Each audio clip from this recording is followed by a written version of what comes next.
Fala pessoal, tudo tranquilo? Aqui quem fala é André Moreira da Atmosfera 4x4. Hoje vamos falar sobre as pontas de eixo traseiro do Bandeirante e sobre um kit de estrias interna, externa e tampa que eu utilizo no meu Bandeirante. Vamos falar sobre eixo semiflutuante e flutuante e suas características. O kit de estria interna, externa e tampa para adaptação no cubo traseiro da Tata Bandeirante tem como uma das funções eliminar os prisioneiros do cubo traseiro. Você sabia que com o passar dos anos e muita sobrecarga, o excesso de peso vai prejudicando os prisioneiros dos cubos traseiros do Bandeirante? Fresar ou estriar as pontas dos eixos e cubos é uma excelente opção quando existe algum empeno, por mais insignificante que ele seja, certo? Ou na carcaça, ou nas pontas dos eixos, que resulta no afrouxamento dos parafusos, da ponta do eixo, que prendem aquela ponta de eixo. Com o passar do tempo, esses parafusos também perdem a rosca. Muitas vezes, pessoal, esse serviço também é feito para substituir em definitivo os prisioneiros. E no meu caso, foi para retirar um constante vazamento que existia em uma das rodas traseiras. Quem faz esse tipo de trabalho, meus amigos, é um bom torneiro mecânico, com conhecimento nessa técnica, certo? A grosso modo, você leva as duas pontas de eixos e os dois cubos das rodas traseiras para um bom torneiro. Assim, eu fiz no meu Bandeirante. Foi executado um trabalho de fresa na ponta dos eixos, alterando a forma padrão da ponta com 6 furos, para uma forma de uma engrenagem. Eliminam-se os furos antigos. Após, o torneiro corta a mesma forma da engrenagem em negativo, num outro disco de aço, com a mesma espessura da ponta de eixo, para que as duas peças possam se encaixar perfeitamente na ponta do eixo que foi fresada. Ok? Depois, quem tiver mais dúvida, me pergunta lá, eu explico em detalhe, eu tenho imagem, depois eu faço imagem do meu, tá? Eu esclareço para vocês certinho se ficou dúvida aí. Esses discos são soldados na ponta dos cubos das rodas e recebem furos com a rosca para prender os parafusos e uma tampa, Essa tampa ela é vedada com uma junta de papel ou uma junta líquida de borracha. Uma dica é utilizar parafusos do tipo Allen, com a cabeça arredondada para fixar essa tampa. Eles têm um diâmetro de cabeça menor e ficam posicionados para dentro da tampa. Parafusos com cabeça sextavada ultrapassam o limite de circunferência do cilindro dos cubos e vão impedir que a roda seja colocada ou retirada através do cubo. É um trabalho simples, se bem executado e se executado por quem tem conhecimento.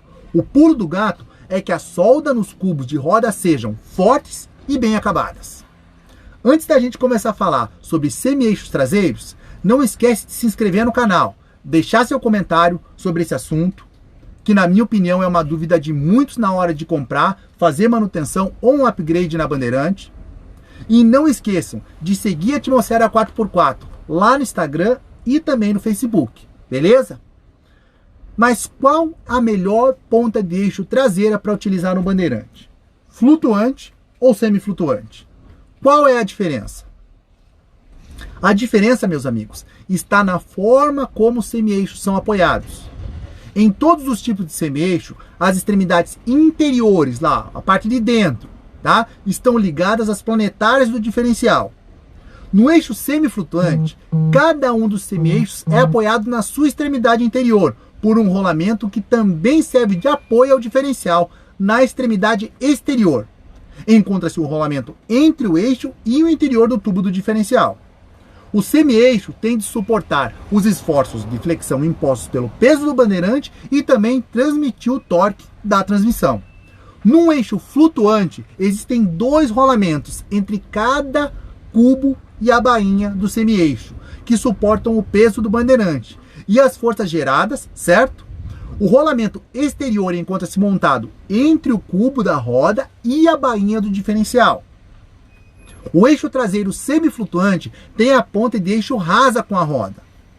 Já o eixo flutuante passa o cubo com os rolamentos uns 10 a 13 centímetros para fora da roda, ficando muito parecido com o cubo da roda dianteira.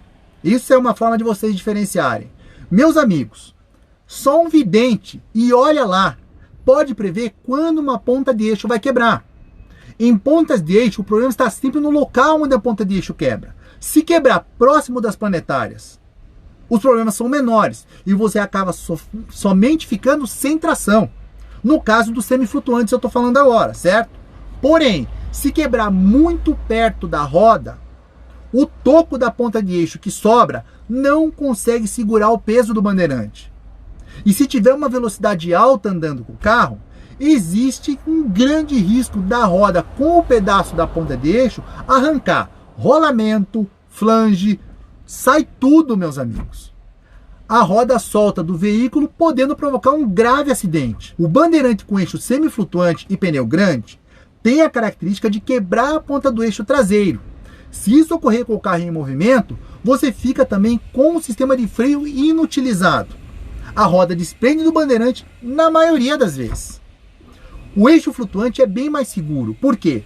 Pois mesmo que ele quebre, a roda não sai do carro e o bandeirante continua com o sistema de freio operante. O único motivo para se adiar a instalação de eixo flutuante na bandeirante, se o teu ainda for semiflutuante, é o custo elevado. Temos que ficar alertas pelo seguinte: o semi-eixo é uma peça rígida, de aço, que sofre torções e foi dimensionado para o uso na configuração original de fábrica do bandeirante. É preciso considerar que essa peça pode ter sido submetida a esforços por décadas, certo? Ou seja, sei lá, o carro é 1960, 1970, enfim, peso, trilha e por aí vai. E a gente sempre quer fazer o quê? Quer aumentar as dimensões de roda, pneu, alterar o offset da roda para tornar o bandeirante mais agressivo.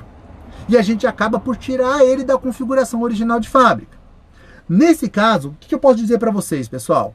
A quebra é iminente, um dia vai acontecer. Pode demorar, mas infelizmente acontece, a menos que seja substituído por uma peça nova antes de quebrar. Pomba. Mas se você vai substituir por uma peça nova, o correto é partir para eixo flutuante. Vocês não acham? Pessoal, eu uso eixos flutuantes e digo que não me arrependo da escolha, pois eu ando com pneus 37 polegadas, aro 16, offset deslocado e segurança é tudo. Certo? Uma série de fatores pode causar a quebra do semi-eixo traseiro. O principal, manutenção inadequada. Este item é campeão. Quase ninguém lembra da manutenção preventiva. E os poucos que fazem, pessoal, às vezes não sabem remover ou instalar o rolamento, né? E o anel trava, sem causar danos no eixo. O uso de pneus maiores que a largura também é um item, né, que pode fazer o problema acontecer. Isso porque o que acontece? Ele aumenta a distância entre a borda externa do pneu e o rolamento da roda, formando uma alavanca. Essa alavanca também diminui a vida útil da peça, né? Vai fadigando a ponta do eixo. O uso de pneus desbalanceados. Tem muita gente que acha que é luxo balancear pneu do Jeep, da Band, enfim. As oscilações vão forçando o eixo na região do rolamento. E de novo, provocando fadiga naquele ponto e diminuindo a vida útil da peça. E por último, rodas tortas, empenadas, também forçam o eixo, diminuindo a vida útil da peça. Certo? Por hoje é só, pessoal. Reforço, ajudem a fortalecer a página, se inscrevam no canal, curtam o canal e nossas páginas da Atmosfera 4x4 lá no Instagram e no Facebook. Eu deixo a todos um forte abraço e a gente se vê no próximo vídeo.